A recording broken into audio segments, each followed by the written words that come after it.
Bonjour ou bonsoir à vous tous, selon d'où vous nous suivez dans le monde en 7 ce samedi 9 mars 2022. Nous sommes ensemble pour refaire les grands sujets qui ont marqué l'actualité de la semaine et on va parler de 4 sujets aujourd'hui.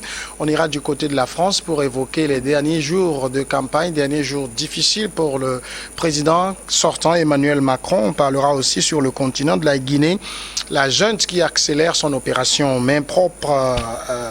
Nous irons du côté du Burkina Faso, la prison à vie contre Blaise Compaoré, Gilbert Diendéré et Hyacinthe Kafando dans le meurtre de Thomas Sankara. Et puis le dernier sujet, on va parler du Togo et du Ghana qui seraient les dernières planques, des nouvelles planques pour les djihadistes. C'est selon un rapport publié courant cette semaine. Et pour faire le tour d'horizon de ces sujets sur le plateau, je reçois 2 invités ce jour. Firmin Teko Agbo, il est chroniqueur politique. Bonsoir Firmin.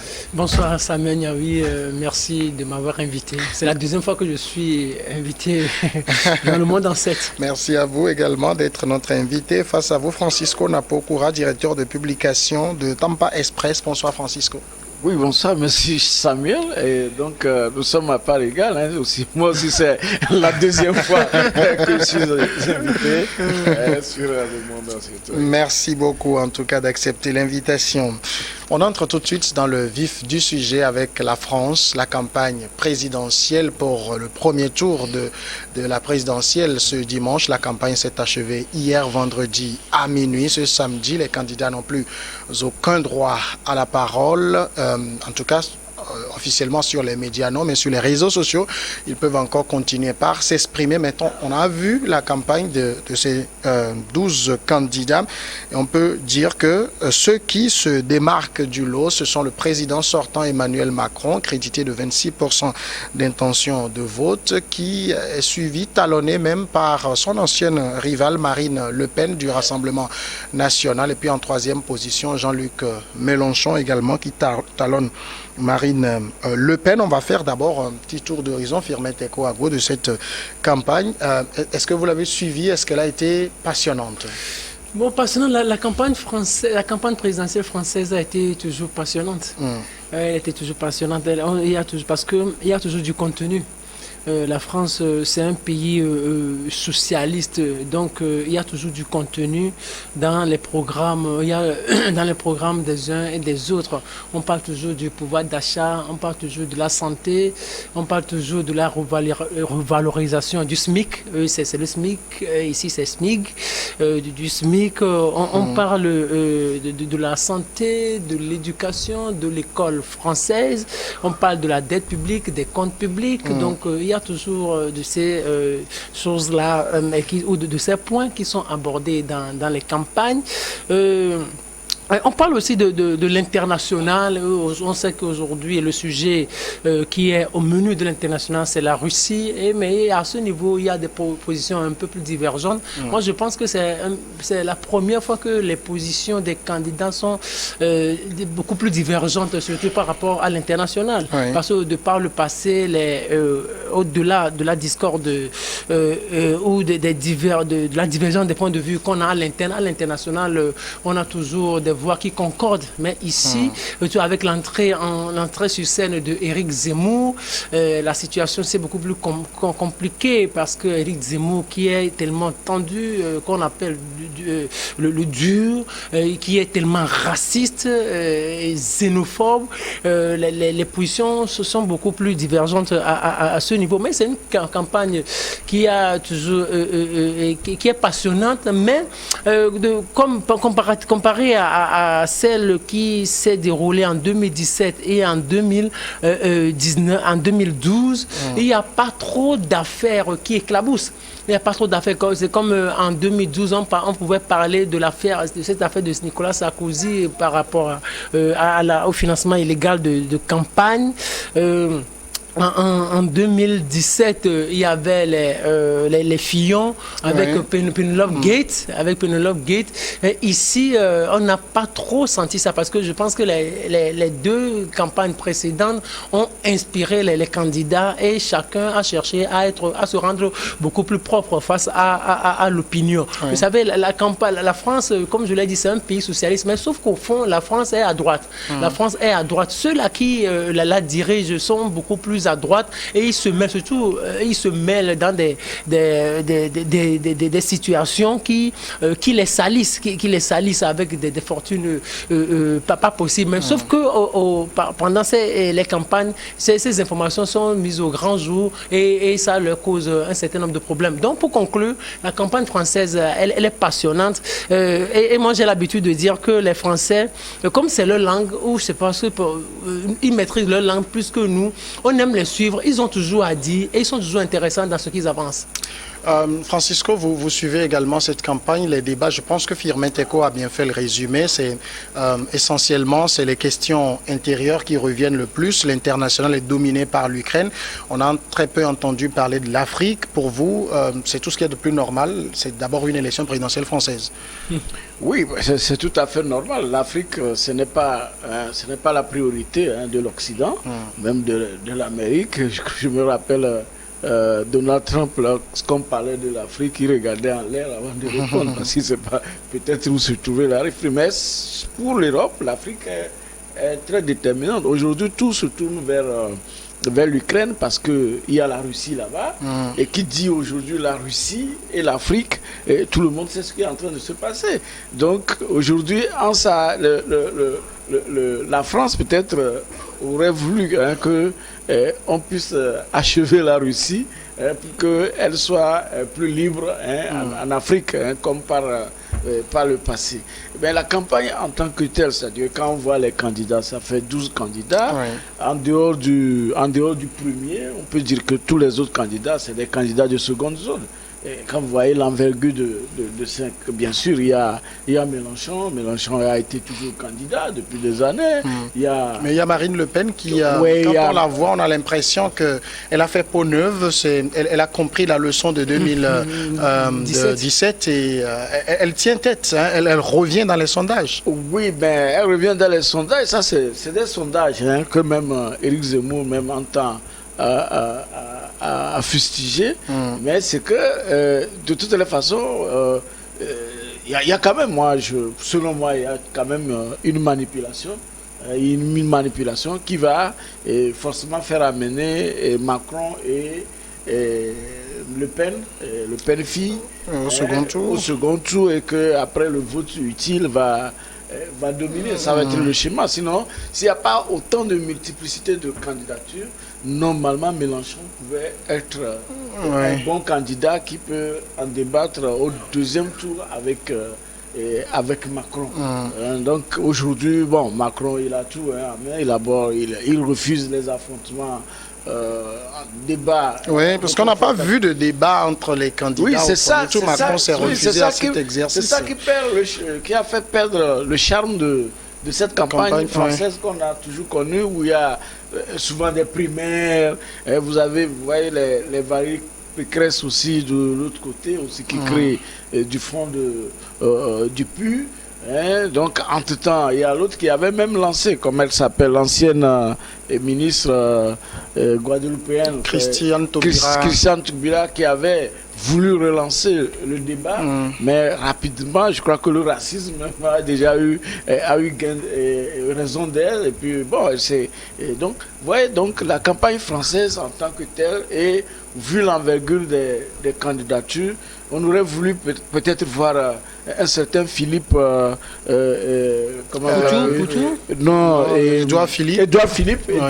Ancien Premier ministre. Voilà, ancien Premier ministre de Macron. Face à Macron, on aurait quand même de bons candidats. Sinon, tout ce qui est là derrière, c'est fait pour un deuxième tour Macron Le Pen et qui va finalement faire passer Macron.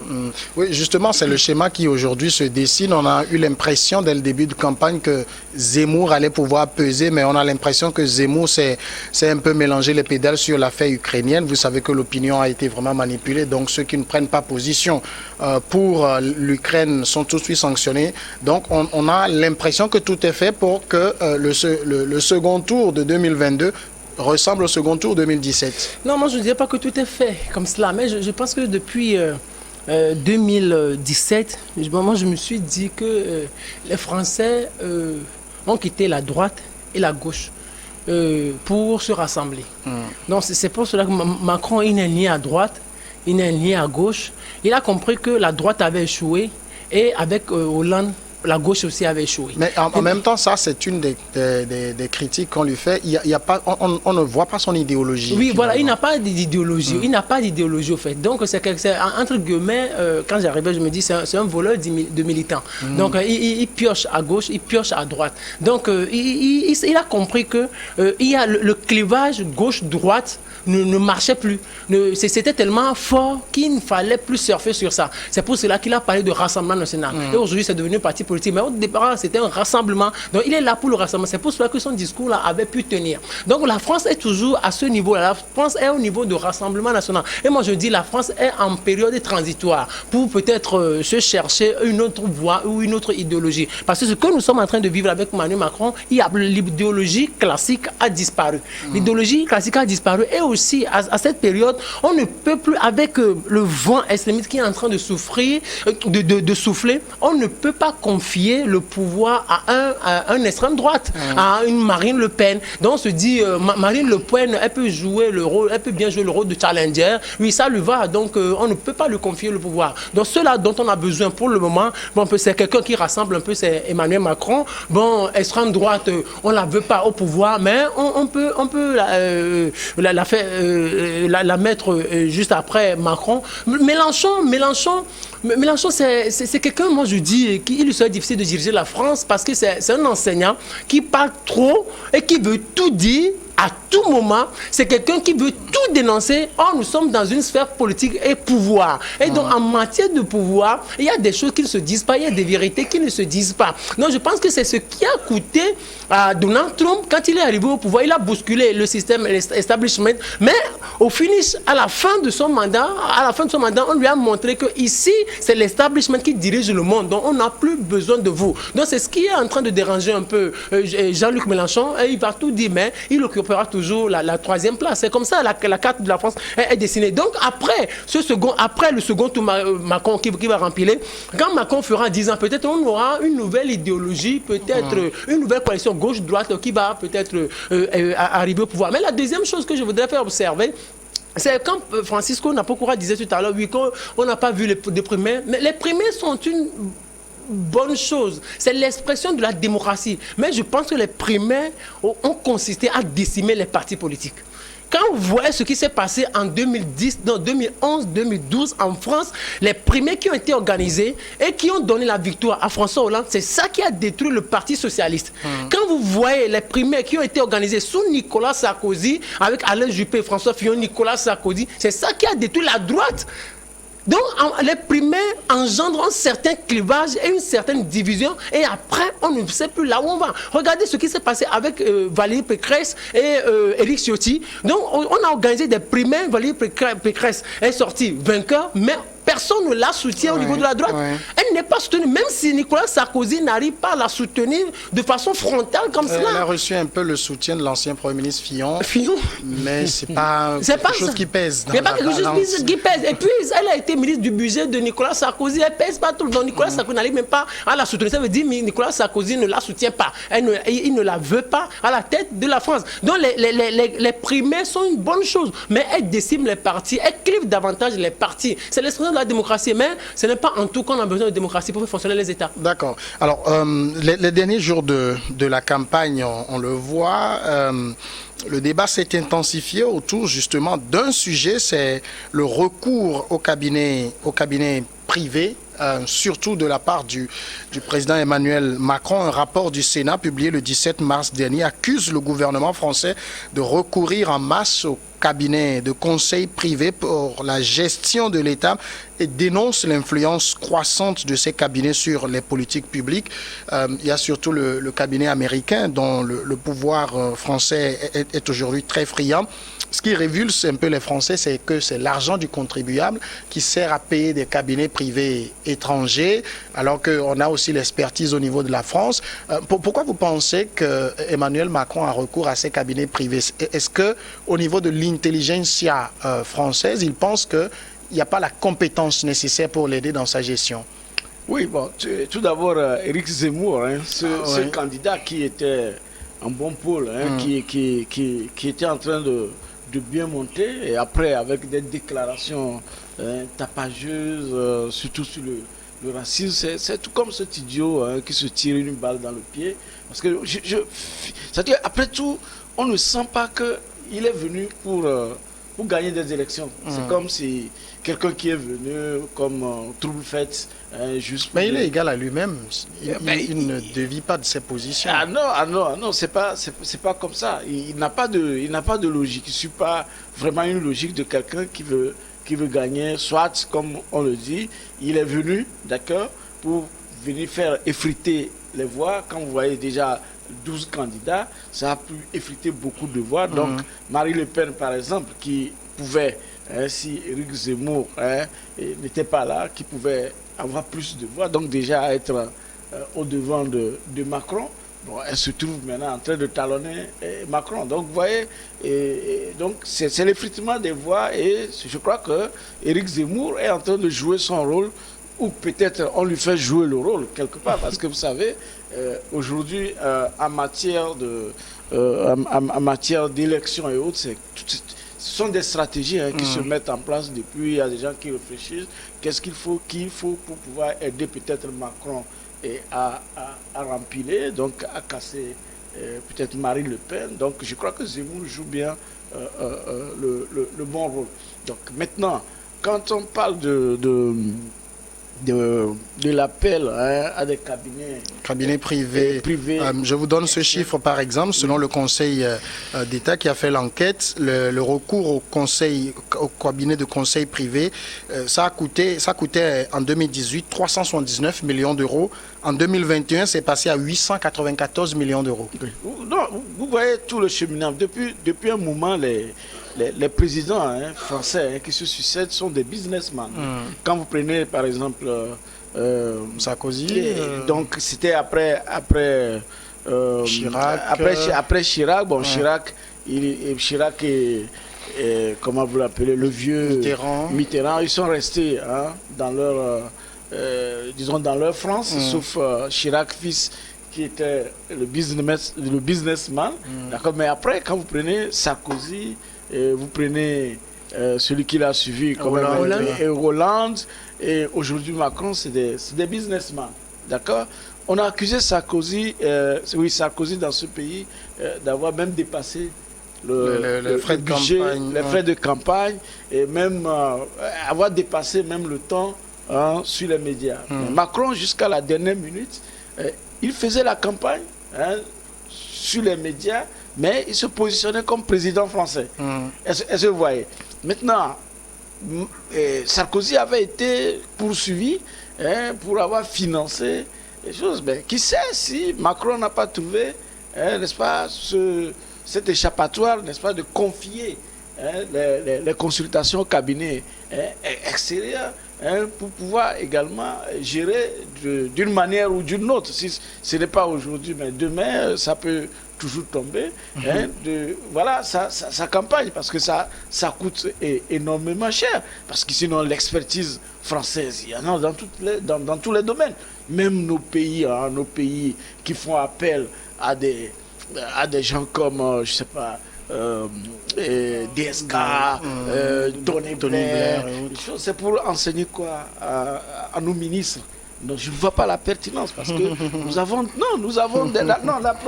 la preuve on en est là. Nous avons des compétences, des compétences au niveau local qu'on peut mobiliser, de proximité pour pouvoir faire le travail.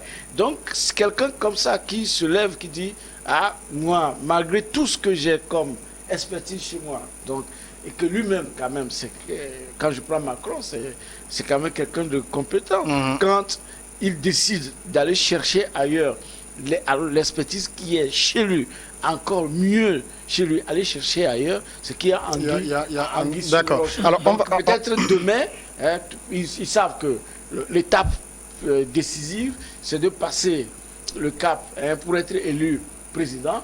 Dès qu'il est élu et confirmé, il ne sera pas destitué, sauf qu'après, il y aura des scandales qui seront évoqués ici et là, bon, qui vont traîner jusqu'à la fin de son mandat. Il ne sera jamais inquiété, tout comme Sarkozy aujourd'hui, qui circule dans tous les palais, hein, alors que sans être inquiété. Sans être inquiété. Alors, vous permettez qu'au même moment, il a peut-être fait pire que ce que Vladimir Poutine est en train de faire. Hein. Alors, ce que ce débat, justement, sur le recours au cabinet privé relance, c'est les dépenses que cela suscite dans un contexte de pouvoir d'achat qui est déjà assez morose. Justement, le président français Emmanuel Macron a promis de placer, s'il est réélu, son second mandat sous le signe de la relance du pouvoir d'achat.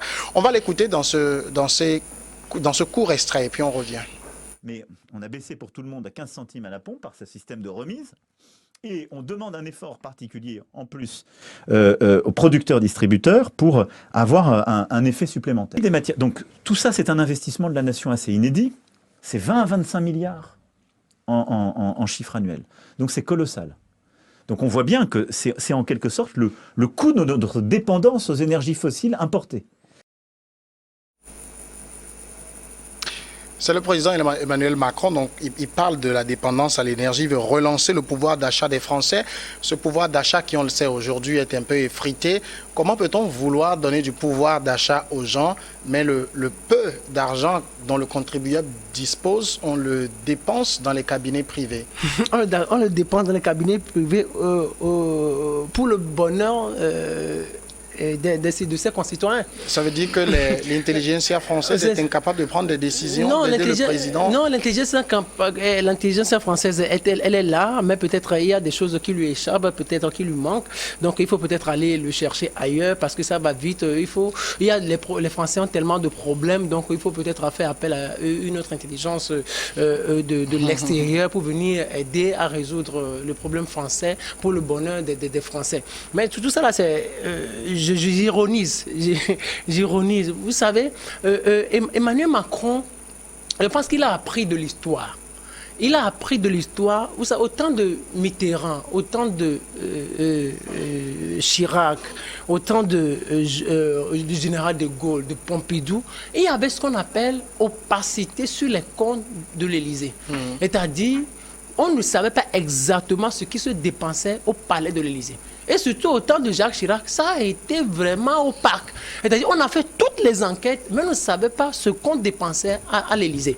Mais c'est quand Sarkozy est arrivé qu'il a ouvert un peu le tuyau et on a commencé par enquêter un peu sur les comptes de l'Élysée, ce qui se dépensait à l'Élysée. Mais pourquoi? Parce qu'à ce niveau, on peut faire toutes les dépenses. Mais avec le vent de la démocratie, avec la libéralisation de la parole quotidiennement, les Français ont commencé par avoir peur. Regardez ce qui est arrivé à Jacques Chirac. Il a quitté la mairie, il a quitté la mairie en 1995. Mais le fait que ces comptes n'aient pas été opaques, ça l'a rattrapé jusqu'après son mandat. Et il a été condamné.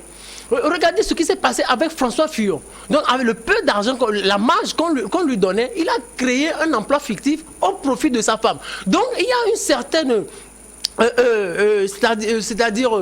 la libéralisation a permis d'enquêter sur les comptes des ministres, des présidents, sur les comptes des maires, mais de par le passé, ça n'existait pas. C'est ce qui fait peur à Macron. Macron se dit, aujourd'hui, à l'heure de la numérisation, à l'heure de l'évolution technologique, mais ce que je peux faire, si je me permets de dépenser ce que je veux ici, tôt ou tard, ça va se faire savoir parce qu'il y aura des enquêtes peut-être qui pourraient à l'avenir être diligentées. C'est pour cela qu'il se permet de se dire, je me tourne vers l'extérieur pour me remettre entre les mains des cabinets privés. Encore que, à ce niveau-là, peut-être qui ne sait pas que peut-être c'est lui-même qui aura créé ces cabinets. Peut-être qu'il ne serait pas actionnaire dans ces cabinets-là. On a connu avec Nicolas Sarkozy l'affaire Big Malion. L'affaire Big Malion où on a parlé de surfacturation. On a compris après que Big Malion, les François Copé, ancien secrétaire général de l'UMP, avaient leur part dans cette société Big Malion. Donc, c'est des trucs organisés. C'est la même chose que Emmanuel Macron est en train de faire aujourd'hui en cherchant à collaborer avec les cabinets privés. Donc, pour conclure, à ce niveau, Macron a appris de l'histoire. Il sait qu'aujourd'hui, on peut enquêter sur les comptes de l'Élysée. Il ne peut plus se permettre un certain luxe. Il ne peut plus se permettre un certain débordement financier. Il se dit, je me tourne vers l'extérieur. Si l'extérieur qui me tend cette partie, je peux facilement la régler et la défendre. Alors, mais comment comprendre, par exemple, que ces révélations-là sur ces recours excessifs au cabinet privé, c'est vrai que ça a terni un peu les derniers jours de campagne, mais ça n'arrive pas trop à avoir de l'impact sur sa cote dans les sondages. Oui, ben c'est parce que d'année en année, on se rend compte que tous les présidents français pratiquement sont des faux. Je ne sais pas si vous voyez, ouais. Puisque si Sarkozy a eu les mêmes scénarios, ouais. Ça ne lui a rien, on ne lui a rien fait. Il est là, il circule bien, ok. Si aussi après Hollande lui est un peu, bon, il n'a pas trop de problèmes pour le moment. Il est trop socialiste. Voilà. Mais quand même, il s'est aligné sur les autres en ce qui concerne les mandats en Afrique. Et puis, quand vous prenez Macron, aujourd'hui, vous voyez par exemple le départ de Bolloré, en Afrique, mais quand vous voyez dans le dispositif de Macron, il a des collaborateurs qui sont bien haut placés dans MSC qui est en train de reprendre les activités de Bolloré. Le groupe italien. Ça veut dire qu'il y a un repositionnement qui est en train de se faire. Vous allez voir Macron demain, parce que déjà il avait fait ses études, sinon ses stages, je crois, au Nigeria. Ouais. Et vous avez vu comment il a pu faire fléchir, par exemple, Akufo-Addo, le président en exercice de la CEDEAO, donc sa pénétration dans la CEDEAO, vous sentez que demain, c'est lui qui va circuler sur le continent en lieu et place de Nicolas Sarkozy. Mais lorsque on voit même cette déclaration tout à l'heure, mais les gilets jaunes étaient sortis depuis des années. Qu'est-ce qu'il avait promis? Mais c'est pas maintenant qu'il va nous dire qu'il va agir. C'est-à-dire que ses propos, c'est-à-dire qu'il est un atypique des présidents africains qui font 30 ans, qui font 20-30 ans au pouvoir, et du jour au lendemain, à chaque campagne, ils sortent, ils disent que nous allons faire le social. Donc, au fait, il est dans cette posture. Quand vous voyez Macron, depuis, même quand il a refusé même les débats B2B et autres, c'est pas normal. C'est-à-dire qu'il est totalement ancré en petit chef. C'est le Jupiter qui revient. Voilà. Oui, on va finir sur ce sujet. Oui, mais moi je dis que ça n'impacte pas négativement la cote de popularité de Macron. C'est parce qu'on a décidé que Macron soit président.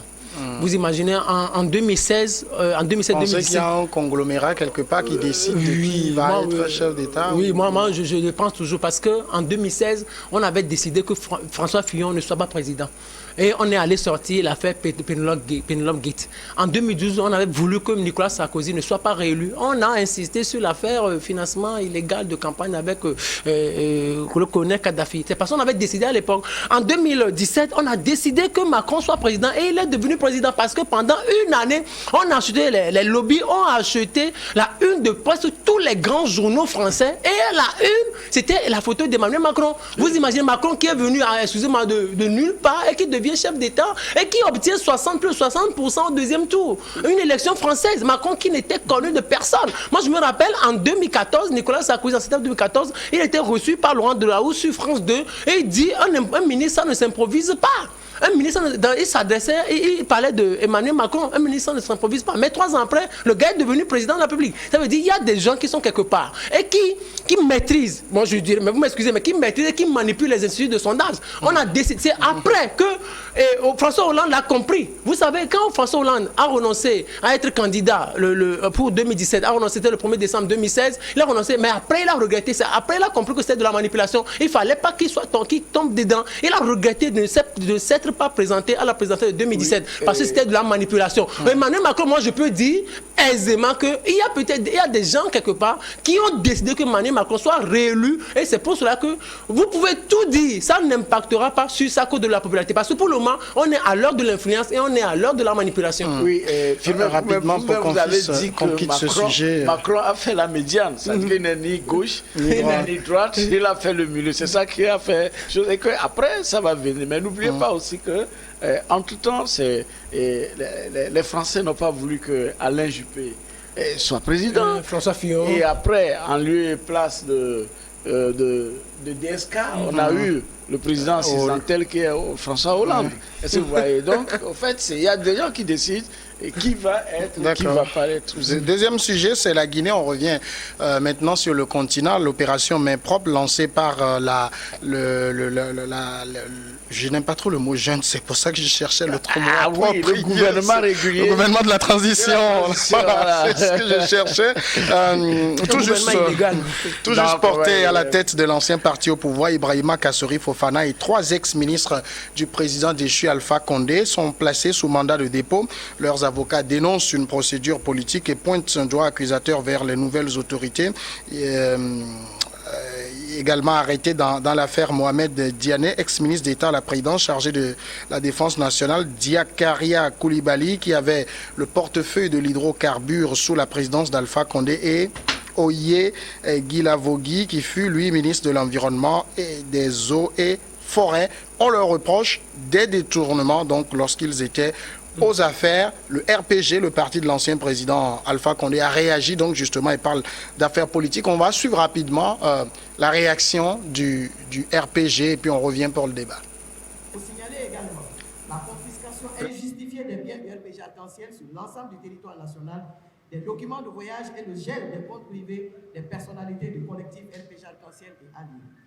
Le collectif RPG Arc-en-Ciel et alliés dénonce ces agissements arbitraires et cet acharnement qui sont de nature à compromettre dangereusement une transition que nous avons toujours souhaité apaiser et inclusive. Pour rappel, le RPG Arc-en-Ciel et ses alliés ont dès le 5 septembre privilégié la paix et appelé leurs militants au calme malgré l'arrestation de leur champion, le professeur Alpha Condé.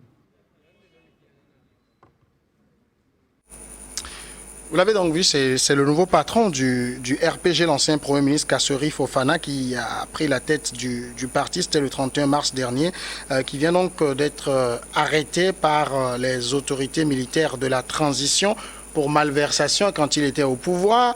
Est-ce que ça veut dire aujourd'hui que les nouvelles autorités de la transition ont découvert, parce que moi j'écoutais aussi le nouveau Premier ministre qui dit qu'il a découvert des choses vraiment épouvantables dans la gestion. C'est plus scandaleux que ce qu'on y pense et on ne peut pas ne pas arrêter des gens. Vous savez, ce qui se passe en Guinée, en fait, ça doit être discuté de deux manières. Bien sûr que il y a des gens qui trouvent que c'est une transition et que ce gouvernement de transition n'est pas habilité à faire ça, avoir les affaires. Mais le gouvernement de transition a été clair dès le départ. Il y a eu trop de malversation, d'illégalité. Et puis, bon, c'est ça qui a entraîné à tout ce que nous avons vu. Sinon, comment est-ce que Alpha Condé, si on était vraiment dans une démocratie, que les gens crient, que les gens veulent aujourd'hui, si on était dans une démocratie, que Alpha Condé puisse modifier la Constitution et ne même pas respecter la Constitution qui a été modifiée, c'est-à-dire utiliser une autre Constitution pour de l'escroquerie purement et politique et briguer un 3e mandat. Sinon, il s'arrêtait à un 2e mandat. Mais il faut féliciter, disons, ce gouvernement de transition, quelles que soient les critiques, parce que s'il n'y avait pas eu toutes ces ratés, mauvaise gestion d'Addis Camara, Alpha Condé, tout, aujourd'hui, on n'aurait même peut-être pas de coup d'État. C'est parce qu'il y a eu des problèmes et il y a eu coup d'État. Bon, maintenant, féliciter cette chante parce que même hier, je pense que Alpha Condé est rentré au pays. Et aussi, au même moment, féliciter Alpha Condé d'avoir eu le courage de revenir au pays. J'ai toujours dit ici que les opposants ne doivent pas être des réfugiés. Et le Mamadi Doumbia et ses hommes sont en train de nous le prouver. Et vous avez vu, on peut ne pas les critiquer parce que ce qu'ils font aujourd'hui pour la Guinée plaît aux Guinéens. En fait, nous ne faisons que des observations. Parce que hier, si vous voyez en Guinée, il y a eu des accords entre les syndicats et l'État même qui a vu jusqu'à la révalorisation, n'est-ce pas, des salaires du SMIC pour les Guinéens. C'est ce que les Guinéens veulent. Sinon, le reste dont on parle, est-ce que c'est une junte, est-ce que c'est une illégalité, c'est un pouvoir, je ne sais pas. Mais voilà. Mais il y a eu beaucoup de malversations. Nous l'avons souvent dit. Quand vous prenez au Bénin, à côté, c'est-à-dire que chez nous, mais au Bénin, Talon est venu mettre fin à certaines vieilles et mauvaises pratiques. Mais vous voyez des gens qui ont même la facture d'électricité. On dit la facture d'électricité dans toutes leurs maisons, dans tous leurs domiciles, ça fait 1 million par mois. Vous comprenez? Et l'électricité démontre, la facture dit, dernière ligne, TTC, c'est 1 million. Il y a une autre ligne qui est générée en bas, moins 1 million. Est-ce que vous voyez, que ce soit pour l'électricité, que ce soit pour l'eau, mais beaucoup d'avantages et des gens dépendent des ministères. Alors qu'ils sont à la maison, ils ne font rien. On venait de parler d'emploi fictif de Fillon. Mais c'est des choses comme ça. Et en Guinée, le pouvoir qui est venu, on dit, on met fin à tout ça. On va tout balayer, on remet en place les constitutions qui ont été trucidées et on va relancer le pays. Et c'est ce qui est en train. Donc si des gens ont eu à poser des malversations, je prends le cas de Senou Dana Diallo. La maison a été saisie, même rasée, même démolie. On va revenir sur ce cas. Qu'on est opposant, qu'on soit dans ces cas. Donc tous ceux qui ont sur ce cas tout à l'heure, des malversations, il faut mettre la main sur eux. Alors, Firmin, pour vous, c'est une opération main propre ou une opération diversion de la junte? Parce que ce sur quoi les autorités guinéennes de la transition sont aussi attendues, c'est un calendrier de la transition. Depuis plus de 6 mois qu'elles sont là, il n'y a pas de calendrier. Est-ce que ce n'est pas aussi une manœuvre de diversion ou simplement une manœuvre de main propre? Non, pas une main propre, il faut l'oublier. C'est une simple diversion. C'est-à-dire, ils veulent embrouiller tout le monde. C'est-à-dire, ils veulent éparpiller un peu nos esprits, qu'on ne se concentre pas sur ce qu'on doit leur dire en réalité. Vous savez, il me semble que ceux-là qui sont pour voir cette junte-là, elle se mélange un peu les pédales. Elle se mélange les pédales, elle ne maîtrise pas en réalité ce qui devrait être son rôle. En réalité, quand on dirige une transition, il y a fondamentalement 2 choses.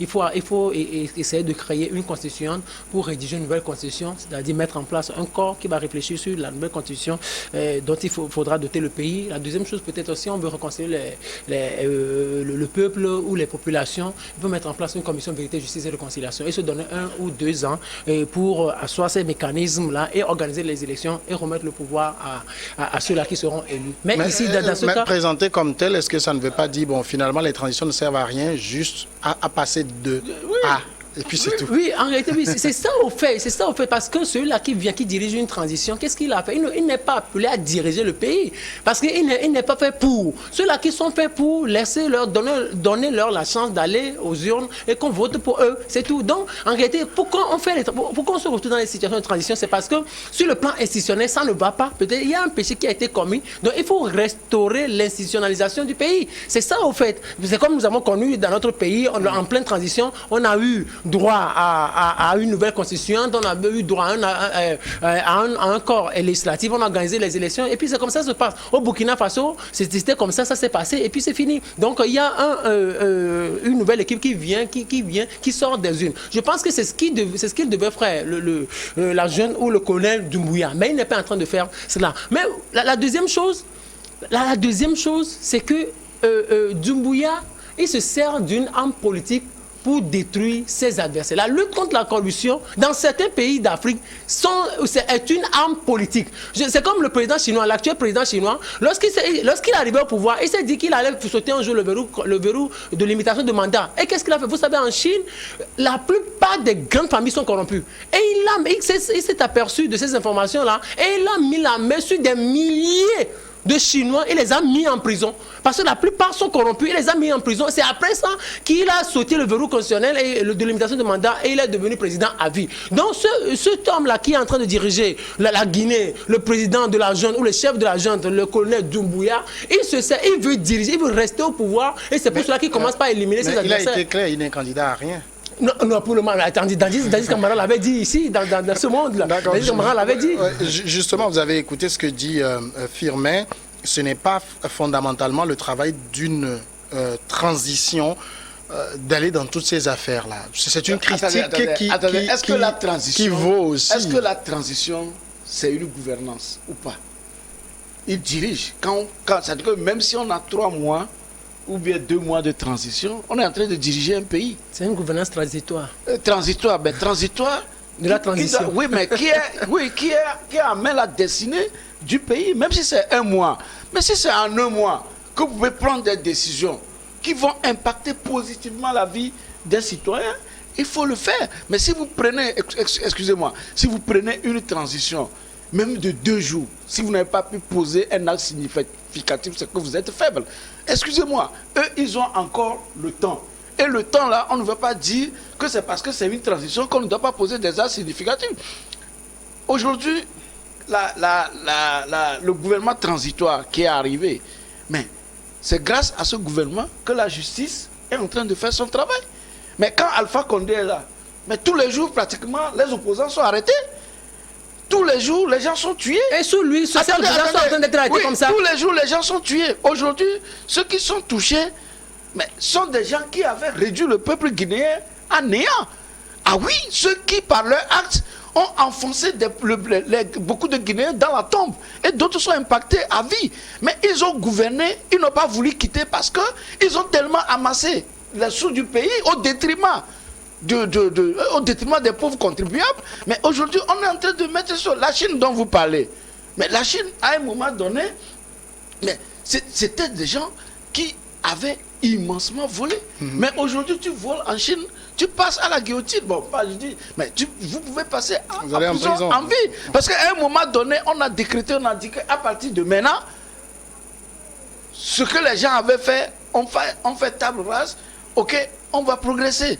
Mais si nous, les pays africains, on va toujours prendre que la poursuite pour la corruption, c'est une arme politique, on n'ira pas loin. D'accord. Donc vous allez me dire, non, attendez. Oui, allez-y rapidement, parce que le temps est en train de... En quoi est-ce que c'est prouvé que, par exemple, Seydou Dara Diallo vivait sur une parcelle, sur un immeuble, dans un immeuble du gouvernement ou pas? Mais quand c'est prouvé, mais quelle est la critique? C'est un opposant. Et au régime, c'était un opposant au régime Condé. Et ceux-là qui sont aujourd'hui traqués, vous allez me dire qu'ils sont restés, ils n'ont jamais touché à 1 franc guinéen. Moi, je ne parle même pas de ça. Moi, je ne parle même pas de ça. En même temps, Firmin, ce que dit Francisco, ça vaut parce que ceux qu'on touche, vous savez que c'est ceux qui ont été aux affaires ces 11 dernières années, et on sait on sait toutes les malversations dénoncées d'ailleurs par plusieurs rapports.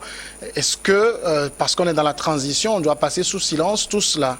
Non, je dis, on est en pleine transition. Le rôle de ceux qui dirigent la transition n'est pas de poursuivre ceux qui s'adonnent aux actes de corruption. Moi, je dis, ce n'est pas leur rôle. On leur demande juste de reconstruire le pays sur le plan instabilité institutionnelle. C'est ce qu'on leur... la stabilité. La corruption, c'est de l'instabilité. Non, écoutez, donc, c'est-à-dire, ce qu'on leur demande, c'est d'asseoir institutionnellement le pays, et après, le gouvernement qui viendra va s'occuper de la lutte contre la corruption et va donner la tâche de reconstruire le pays. Leur responsabilité n'est pas de lutter contre la corruption. Leur responsabilité de restaurer le pays sur le plan institutionnel. Là, ils sont en train de... En même temps, le colonel Doumbouya ne fait rien qu'il n'avait pas dit. Vous vous rappelez, dès qu'il a pris le pouvoir, il disait que la justice sera notre boussole. Il avait averti. Écoutez, la justice, quand il dit la justice sera notre boussole, une seconde, parce qu'on a beaucoup là. Quand il dit la justice sera notre boussole, c'est lui qui devrait être le premier à être poursuivi parce qu'il a commis un crime imprescriptible. Bon, ça, après, on pourra peut-être voir ça. Il a commis un crime imprescriptible. Parce que moi, il ne peut pas être un donneur de leçons. Le coup d'État là est venu. Pourquoi? Il n'y a rien pour moi, il n'y a rien qui puisse justifier ce coup d'État. Il a commis un crime imprescriptible. Il doit être dégagé du pouvoir. Il ne faut pas faire l'apologie de la dictature. Non, faire l'apologie. Vous faites l'apologie des crimes. Oui, mais attendez. Comment? C'est un criminel, ce homme. Condé a été plus criminel. Eux, ils ont tué. Et lui n'a pas tué les gens. En dégommant Condé, lui n'a pas tué. Revenons, si vous permettez, sur le débat sur la corruption. Vous ne lui reprochez, attendez, jusqu'ici, on ne reproche pas à Mamadi Doumbouya d'avoir tué des gens. On lui reproche d'avoir pris des gens pour mettre en prison. Je dis... Que la justice interpelle les gens qui ont mal gouverné et qui ont enfoncé la Guinée dans cet état. Est-ce que vous êtes une fois allé en Guinée pour aller voir les infrastructures? Moi, je ne suis pas encore allé, mais Francisco Napokola, vous devez savoir. Une Guinée riche en sous-sol, bauxite, de l'or. Mais vous allez... Il y a des zones qui n'ont pas d'électricité, mais en pleine ville. Mais, écoutez, on a besoin d'assainir nos pays, nos gestions. Il faut que ceux qui sont au pouvoir partout, ou même le pouvoir a fait 30 ans, 40 ans, 50 ans, qu'ils sachent qu'un jour ils doivent rendre compte. Et maintenant, il faut que ça commence dès maintenant. La reddition des comptes, c'est que ceux qui sont appelés à gouverner, à gérer les affaires de l'État, et qu'ils le fassent en bonne et due forme. On dit la bonne gouvernance, ça ne doit pas être dans la bouche. Regardez tous les projets de bonne gouvernance. Je ne suis pas contre le bon raisonnement. Je ne suis pas contre votre raisonnement. On chante la bonne gouvernance. Vous voulez faire abstraction de la démocratie. Non, d'accord. C'est quelle démocratie? C'est-à-dire une seconde. Mais ici, il y a ce dont on les accuse, détournement de fonds publics, blanchiment d'argent, vol, complicité active dans la dilapidation des débits. Moi je dis, on peut les poursuivre, mais ce n'est pas de la responsabilité de la jeune. On lui dit, organise le pays sur le plan national et rend le pouvoir et tu quittes. Et il reviendra au gouvernement qui lui succédera de s'en occuper. Ce n'est pas lui qui va faire ça. Regardez, par exemple, Francisco Napokola, une seconde. Il nous reste 30 secondes. Une seconde. Par exemple, vous savez, vous arrivez, les erreurs que vous êtes en train de commettre sont graves. Vous savez pourquoi? Parce que vous êtes en train de faire abstraction de la forme en vous occupant du fond. C'est-à-dire, la forme, elle est violée. C'est un coup d'État qui a été commis. Nous devons condamner cela. Ce n'est pas à lui de voir le fond ou de s'occuper du fond. Merci. Il est l'heure, je vais rendre l'antenne parce qu'il y a le journal. On va suivre le journal 10 minutes et on revient après.